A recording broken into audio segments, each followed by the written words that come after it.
Millions of people come out from small towns, cities, countryside, everywhere. After a specific time, I think January 8th, like around 9 or 10 p.m., they start shooting with live ammunition, the military-grade weapons. In January 2026, protests erupted in cities across Iran. The government responded with mass killings and an internet blackout.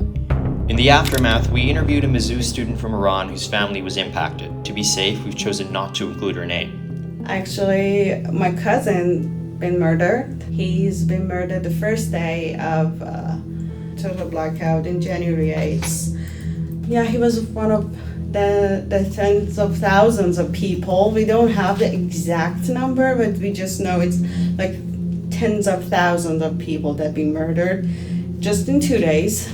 But the problem is now our government pressuring the families to be silent. Because of this, the true scale has been difficult to determine. Investigations from human rights groups have verified thousands of deaths, while some sources like Iran International claim the true toll was over 36,000. I'm Akhil Raj, and welcome to the Maneater Explains. This is the story of how Iran's current regime came to power.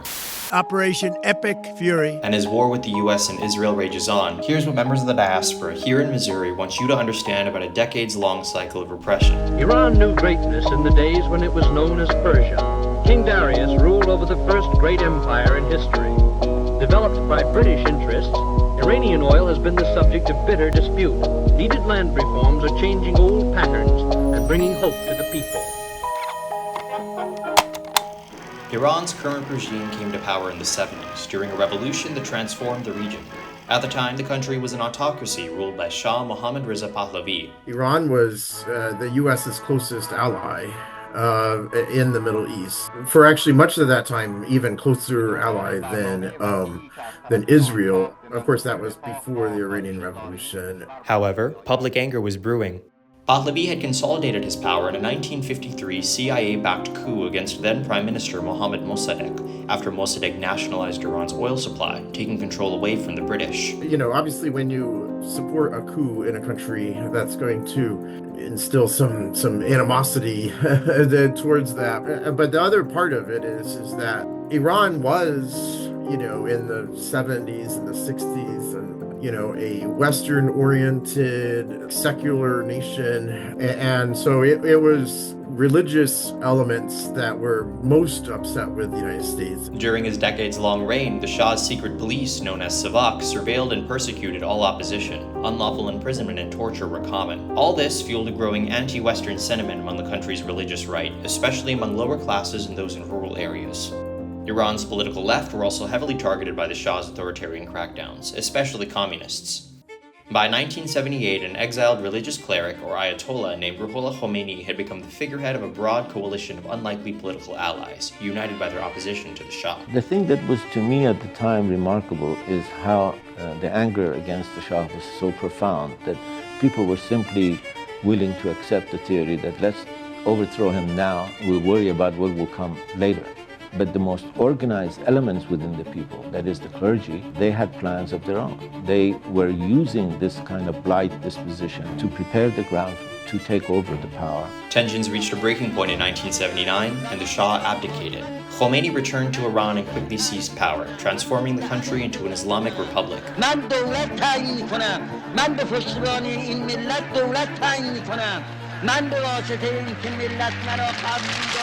But for many, repression under the new regime became far worse. All opposition were systematically purged, and speaking out was criminalized. Many who rallied alongside Khomeini during the revolution, including democracy advocates and communists, were imprisoned and executed. Savak was disbanded, and in its place is the Islamic Revolutionary Guard Corps, or IRGC, a paramilitary intelligence organization surveilling Iranians domestically and funding an international web of proxy militias it calls the Axis of Resistance. The Iranian Revolution happens. Iran 1979. Demonstrators invaded the American embassy in Tehran. They took embassy personnel as hostages. Automatically, Iran switches from like friend of the U.S. to opponent of the U.S. and tensions between the U.S. and Iran have ebbed and flowed at different times over the years, but they've always remained ever since. Ayatollah Khomeini died in 1989 and was succeeded as supreme leader by Ali Khamenei. Over the years, Iran's had many cycles of protest movements and repressive crackdowns. This time, a combination of corruption and US-led sanctions caused Iran's economy to crash in late 2025, fueling public anger. The January 8th protests were also partially instigated by Reza Pahlavi, the Shah's exiled son. من اولین فراخوان خود را امروز با شما در میان می‌گذارم. Pahlavi's advocated for regime change, positioning himself as the possible head of a transitional government. His critics question the true extent or viability of his support within Iran, but he has significant influence in the diaspora. I think he's a good person to be unifying. He said that I just wants to unify you and wants to be transitional leader. Just like 100 days, and after that we're gonna have an election. In January, President Trump threatened military action if the regime retaliated against protesters. He also ramped up U.S. naval presence in the region. But after the killings, the opening of several rounds of nuclear talks with the regime sparked frustration in the diaspora.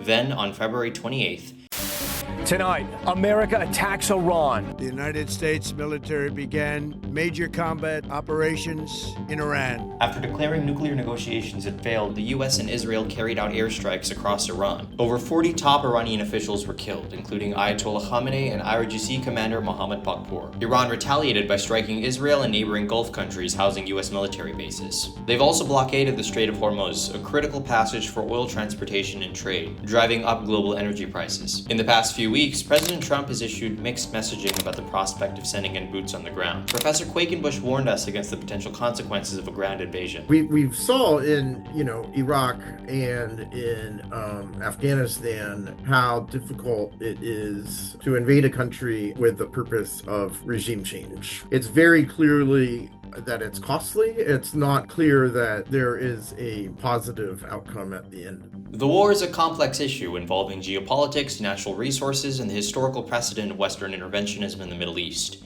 When we spoke before the war, Ava viewed her support for the prospect of US intervention as a product of desperation. But we want military action. My friends, my family is like lots of people, they want this attack. It can be funny, no one actually likes another countries attack their own countries. It's the things.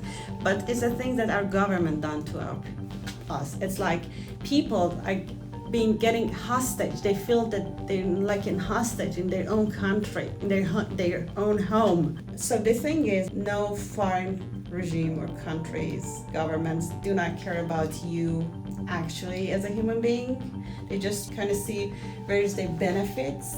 But this is a time that our benefit, our human, like people's benefit, is aligned with all the foreign government's benefit. Several weeks in, the question remains, has the war helped Iranians? And it's difficult to answer. After Khamenei's death, the Islamic Republic appointed his son, Mujtaba, to be his successor. That's because Iran's authoritarianism is a layered system of elected officials and theocratic oversight. The Islamic Republic's institutions are far more embedded into the state than the Shah's were.